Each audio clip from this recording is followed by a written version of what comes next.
1,00,000 మంది శివభక్తులతో కలిసి మహారుద్రాక్ష పూజలో పాల్గొనండి. వెంటనే కాల్ చేసి మీ పేరును నమోదు చేసుకోండి.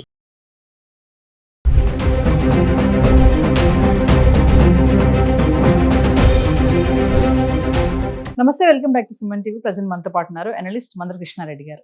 నమస్తే సార్. నమస్తే అమ్మ. సార్, బంగారం వెండి ధరలు గత వారం నుంచి ఈ వారం వరకు చూసుకుంటే భారీగా తగ్గుతున్నాయి. మరో పక్కన యుద్ధం ఆగినట్టే అనుకుందాము, ఇంకా డాలర్ స్ట్రాంగ్ అవుతుంది. ఎటువంటి పరిణామాలు జరిగినా కూడా ఈ రెండింటిపైన తీవ్ర ఇంపాక్ట్ అయితే పడుతుంది సార్. మనం చాలా వీడియోలో మాట్లాడుకున్నాం. మరి ఈ ధరలు ఇలానే కొనసాగుతాయా, మళ్ళీ పెరిగే ఛాన్సెస్ ఉన్నాయా, తగ్గుతాయా అంటే సార్, ఇంకా తగ్గుతాయా అంటే? యుద్ధం తర్వాత, యుద్ధానికన్నా ముందు అనేది మనం గతంలో చెప్పుకున్నాం. ఇప్పుడు ఇరాన్, అమెరికా, ఇజ్రాయెల్ యుద్ధం తాత్కాలికంగా ఆగింది. హార్ముజ్ జలసంధి ఓపెన్ అయింది. ఒక్కరోజే 192 నౌకలు హార్ముజ్ జలసంధి నుంచి బయటకు వెళ్ళి ప్రపంచ దేశాలకు చేరుకున్నాయి. చమురు కానీ, గ్యాస్ కానీ ఇవన్నీ కూడా వచ్చాయి. ఎగుమతులు, దిగుమతులు కూడా, మిగతా వస్తువులు కూడా ప్రారంభమైనాయి. కానీ యుద్ధ వాతావరణం పూర్తిగా ఇంకా మాయం కాలేదు. గల్ఫ్ దేశాల లోపల అటు ఇరాన్ చేసినటువంటి దాడి వల్ల చమురు ఉత్పత్తులు బయటికి రావడానికి చాలా డ్యామేజ్ అయినాయి. ఆ ఉత్పత్తి చేసేటువంటి యంత్రాలను మొత్తం ధ్వంసం చేయడం జరిగింది. దారులు ధ్వంసం చేయడం జరిగింది. విమానాశ్రయాలు ధ్వంసం చేయడం జరిగింది. వీటన్నిటినీ మళ్ళీ కోలుకునేట్టుగా చేసుకొని చమురు ఉత్పత్తులు సక్రమంగా గతంలో లాగా సప్లై అయ్యేటువంటి పరిస్థితి తీసుకురావాలంటే టైం పడుతుంది. అలాగే ఎక్కడికక్కడ నిలిచిపోయిన ఉత్పత్తులన్నీ కూడా మళ్ళీ తిరిగి ఎగుమతులు, దిగుమతులు అనేవి సక్రమంగా జరగడానికి కూడా టైం పడుతుంది. వాడు అనుకోగానే రేపు చేసేటట్టుగా ఉండదు. ఇది కొంతకాలం నిలిచిపోయి 3 నెలలు 4 నెలల నుంచి నిలిచిపోయినటువంటి వ్యవహారాలన్నీ కూడా మళ్ళీ సక్రమంగా కావాలంటే ఒక 2 నుంచి 3 మాసాల సమయం ఖచ్చితంగా పట్టే అవకాశం కనబడుతుంది. దీనికి తోడుగా ఒక ఔన్సు బంగారం ధర మనకు ఇంటర్నేషనల్ మార్కెట్లో $4,000 కన్నా కిందికి దిగువకు వచ్చేసింది. 4,000 నుంచి $5,000 దాటిపోయిన పరిస్థితుల్లో మన దగ్గర విపరీతమైన రేట్లు పెరిగాయి. ఇప్పుడు $4,000 కిందికి వచ్చేసరికల్లా ఆటోమేటిక్గా రేట్లు పడిపోయేటువంటి పరిస్థితి ఏర్పడింది. ఈ యుద్ధ వాతావరణం మొత్తం పూర్తిగా తొలగిపోవడానికి కొంత సమయం పట్టే అవకాశం ఉంది. అప్పటిదాకా రేట్లు కొంత డౌన్ అవ్వడానికే పరిస్థితులు కనబడుతున్నాయి. ఒక్కసారి ఈ రేట్లు డౌన్ నుంచి, అంటే ఈ 2 మాసాల నుంచి 3 మాసాలు ముఖ్యమైన టైం. ఈ 2 నుంచి 3 మాసాల వరకు పెద్దగా పెరగకపోవచ్చు. రోజు రోజుకు కొద్దు తగ్గడానికి పాసిబిలిటీస్ ఉన్నాయి.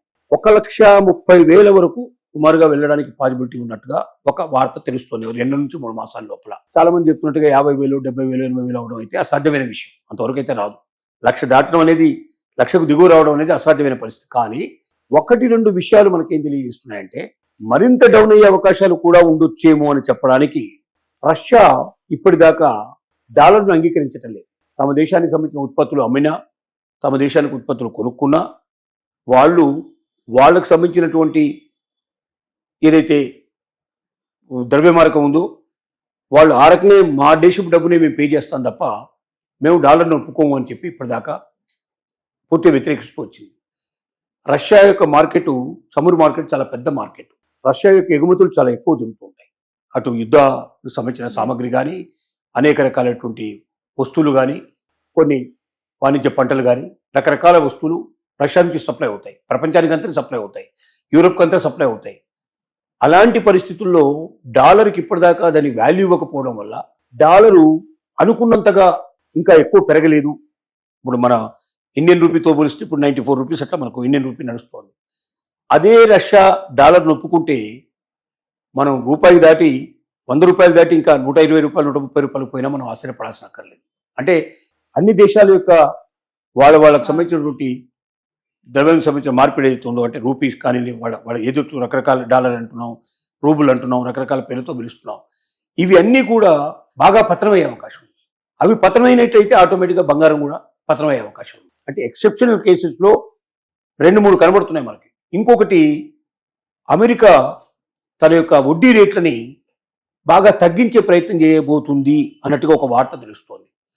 అమెరికా ఫెడరల్ కోర్టు ఏదైతే ఉందో అది తన వడ్డీ రేట్లను బాగా తగ్గించినట్టయితే కూడా బంగారం బాగా పడిపోయేటువంటి అవకాశాలు ఉన్నాయి. ఈ 2 ఎక్స్ట్రీమ్ కారణాలు, ఒకవేళ మళ్ళీ గల్ఫ్ యుద్ధం మళ్ళీ ఒకసారి బయలుదేరి మళ్ళీ దానికి ఎట్లా ఉంటుందో మనకు తెలియని పరిస్థితి ఏర్పడింది. గల్ఫ్ యుద్ధం మళ్ళీ జరగడం ప్రారంభం అయితే అప్పుడు రేటు పెరిగే అవకాశం ఉంది. గల్ఫ్ యుద్ధం జరగకుండా ఉంటే పరిస్థితి కొంతవరకు ఈ సిచ్యువేషన్స్ ఉన్నాయి. ఈ పరిస్థితుల్లో తగ్గడానికి ఎక్కువ పాజిబిలిటీస్ 2 నుంచి 3 మాసాలు కనబడుతున్నాయి. 3 మాసాల తర్వాత మాత్రం ఇంటర్నేషనల్ మార్గం సర్వే అనేటువంటి రకరకాల సర్వేలు చెప్పిన ప్రకారంగా ఖచ్చితంగా రేటు విపరీతంగా పెరిగే అవకాశం ఉంది.